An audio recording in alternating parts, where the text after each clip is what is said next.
Waynesboro is good at doing nothing, and now we have somebody who will blame it all on the libs. Hey, Chris Graham here for Augusta Free Press. You had to know it was going to happen, that the new Republican majority on Waynesboro City Council was going to make the Facebook talk show conspiracy theory guy, Jim Wood, our new vice mayor. Actually, I thought he might be mayor as far as that goes. Positions of mayor and vice mayor and a city manager form of government are worth about as much as that proverbial warm pitcher of spit. Somebody has to bang the gavel at city council meeting. That somebody is the mayor. And if the mayor can't be there, somebody else has to bang the gavel. That's the vice mayor. Banging the gavel, being at the ribbon cuttings for this or that new business and opening up downtown or in a shopping mall, that's pretty much the job. But then there's also the message being sent here by city council in putting a wingnut like Jim Wood in that ceremonial role.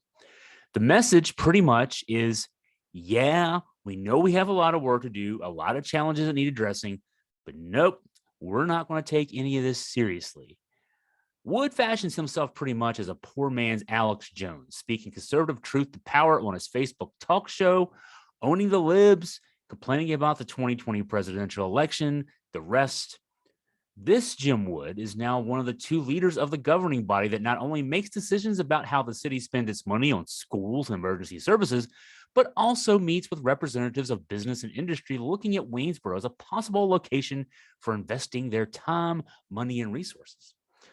Waynesboro faces immense challenges across the board. Our K-12 education system has for decades languished from a lack of commitment from a long line of do-nothing Republican city leaders.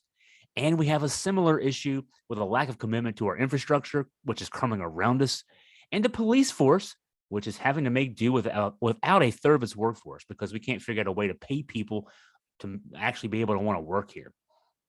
The one advantage we have is our proximity to the burgeoning Charlottesville-Albemarle County economic engine, which, if we're smart, we figure out a way to tap into. Can't believe we haven't done this yet.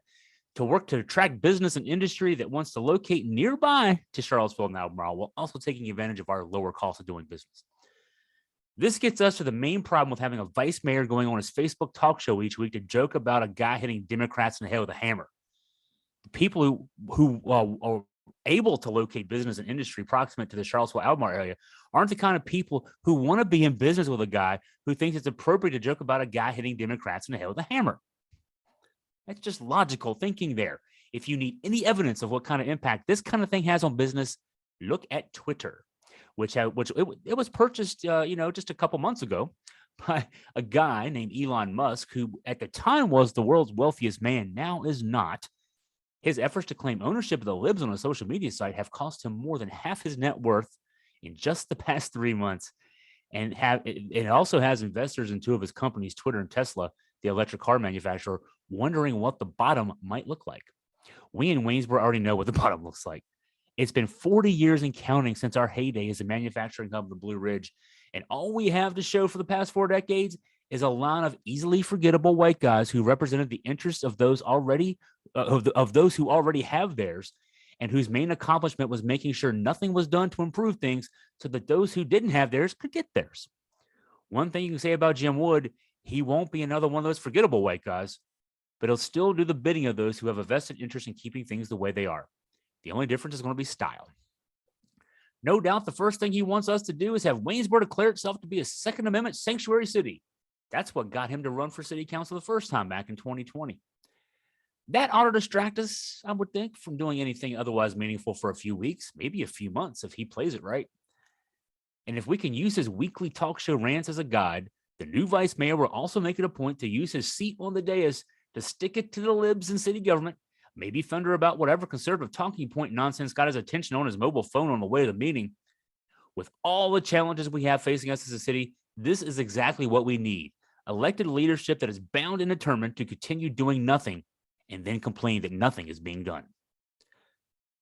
Go to AugustaFreePress.com for more on Waynesboro politics, local politics across the area, Virginia, national politics, and more.